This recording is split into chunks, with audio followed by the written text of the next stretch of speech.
বাংলাদেশের নির্বাচন ইতিহাস যেন অনিয়ম আর গণতন্ত্রহীনতার এক দীর্ঘ গল্প। স্বাধীনতার পর থেকে এখন পর্যন্ত যতগুলো নির্বাচন হয়েছে সবগুলো নির্বাচনে ছিল বিতর্কিত। বঙ্গবন্ধু শেখ মুজিবুর রহমানের আমলে অনুষ্ঠিত ১৯৭৩ সালের প্রথম জাতীয় সংসদ নির্বাচন, জিয়াউর রহমানের আমলে ১৯৭৯ সালের গঠিত বাংলাদেশের দ্বিতীয় সংসদ নির্বাচনও বিতর্কের ঊর্ধ্বে ছিল না। ১২টি নির্বাচনের মধ্যে নির্দলীয় নির্বাচন হয়েছে ৪টি, যা কিনা তত্ত্বাবধায়ক সরকার এবং নির্দলীয় সরকারের তত্ত্বাবধানে হয়েছিল। এসব নির্বাচনের পরে আওয়ামী লীগ ৬বার, বিএনপি ৪বার এবং জাতীয় পার্টি ২বার সরকার গঠন করেছিল। সব নির্বাচনের পরে অভিযোগ ছিল ভোট কারচুপি, জালিয়াতি এবং অনিয়মের। ১৯৭৩ সালে দেশব্যাপী আওয়ামী লীগের বিপুল জনপ্রিয়তা ছিল। সে সময় প্রধানমন্ত্রী ছিলেন বঙ্গবন্ধু শেখ মুজিবুর রহমান। ওই নির্বাচনে ১৯৭৩ সালে ফলাফলে দেখা যায় মোট ৩০০ আসনের ২৯৩টি আসনে জয়লাভ করেছিল আওয়ামী লীগ। ওই নির্বাচনের পরে বিরোধী দল অভিযোগ তুলেছিল ভোট কারচুপির। এই সংসদের মেয়াদ ছিল ২ বছর ৬ মাস। এরপর ১৯৭৯ সালের জিয়াউর রহমানের নেতৃত্বে জাতীয় সংসদের মেয়াদ ছিল ৩ বছর। তৃতীয় জাতীয় সংসদ নির্বাচন অনুষ্ঠিত হয় ১৯৮৬ সালে। নির্বাচনে ১৫৩টি আসন পেয়ে জয়লাভ করে জাতীয় পার্টি। ১৯৮৬ সালের এই নির্বাচন বয়কট করেছিল বিএনপি, তবে আওয়ামী লীগ বিরোধী দল হিসেবে সংসদে অংশগ্রহণ করেছিল। এই সংসদের মেয়াদ ছিল ১৭ মাস।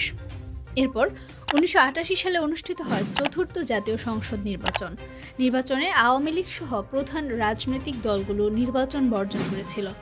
এই নির্বাচন ছিল অনেক বিতর্কিত, কেননা বড় রাজনৈতিক দলগুলো অংশগ্রহণ করেনি। ৫১টি আসন পেয়ে জাতীয় পার্টি এই নির্বাচনে জয়লাভ করেছিল এবং সংসদের মেয়াদ ছিল ২ বছর। পঞ্চম জাতীয় সংসদ নির্বাচন ছিল বাংলাদেশের ইতিহাসে প্রথম নির্বাচন, যা কিনা নির্দলীয় সরকারের অধীনে অনুষ্ঠিত হয়েছিল। নির্বাচনের বড় দুটি রাজনৈতিক দল আওয়ামী লীগ এবং বিএনপি সহ ৭৫টি দল অংশগ্রহণ করেছিল। এই নির্বাচনে ১৪০টি আসন পেয়ে জয়লাভ করেছিল বিএনপি। এই সংসদের মেয়াদ ছিল ৪ বছর ৮ মাস। বাংলাদেশে দুটি নির্বাচন অনুষ্ঠিত হয় ১৯৯৬ সালে। প্রথমটি ছিল বিএনপির একক নির্বাচন। সব রাজনৈতিক দল এই নির্বাচন বর্জন করেছিল। সংসদে আনুষ্ঠানিক কোনো বিরোধী দল ছিল না। একটিমাত্র আসন পেয়ে বিরোধী নেতার চেয়ারে বসেছিল বঙ্গবন্ধু শেখ মুজিবুর রহমান হত্যাকাণ্ডের প্রধান আসামি ফ্রিডম পার্টির সৈয়দ ফারুক রহমান। অবিশ্বাস্য হলেও সত্য, এই সংসদের মেয়াদ ছিল মাত্র ১১ দিন। তত্ত্বাবধায়ক সরকারের অধীনে অনুষ্ঠিত হয় ১৯৯৬ সালে সপ্তম জাতীয় সংসদ নির্বাচন। বাংলাদেশের ইতিহাসে সবচেয়ে জোরালো লড়াই হয়েছিল এই ৯৬ নির্বাচনে। বিজয়ী দল ছিল আওয়ামী লীগ। প্রাপ্ত আসন ছিল ১৪৬টি। বিএনপি পেয়েছিল ১১৬টি, জাতীয় পার্টি ৩২টি এবং স্বতন্ত্র থেকে ৬টি আসন পেয়েছিল। এই সংসদের মেয়াদ ছিল ৫ বছর। মেয়াদ শেষ করে নির্দলীয় সরকারের কাছে ক্ষমতা হস্তান্তর করেছিল আওয়ামী লীগ। এরপর অষ্টম জাতীয় সংসদ নির্বাচন অনুষ্ঠিত হয় ২০০১ সালে। নির্বাচনে বিএনপি পেয়েছিল ১৯৩টি আসন, মাত্র ৬২টা আসন পেয়েছিল আওয়ামী লীগ। আওয়ামী লীগ এই নির্বাচনে ফলাফল মেনে নেয়নি।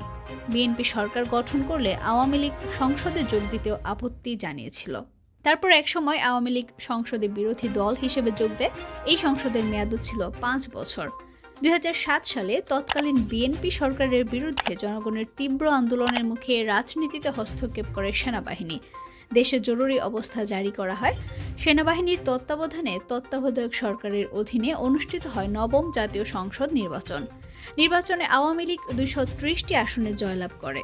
বিএনপি পায় মাত্র ৩০টি আসন, জাতীয় পার্টি পায় ২৭টি আসন এবং অন্যান্য দল ও স্বতন্ত্র দল মিলে পেয়েছিল ২৮টি আসন।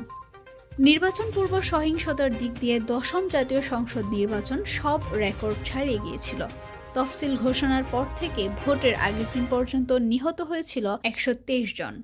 ২০১৮ সালে একাদশ জাতীয় সংসদ নির্বাচন বাংলাদেশের ইতিহাসে আরও একটি সাজানো একতরফা নির্বাচন ছিল। নির্বাচনে বিএনপি সহ আরও কয়েকটি দল একত্রিত হয়ে জাতীয় ঐক্যফ্রন্ট গঠন করে। এই ঐক্যফ্রন্ট আওয়ামী লীগের বিপক্ষে নির্বাচন করেছিল।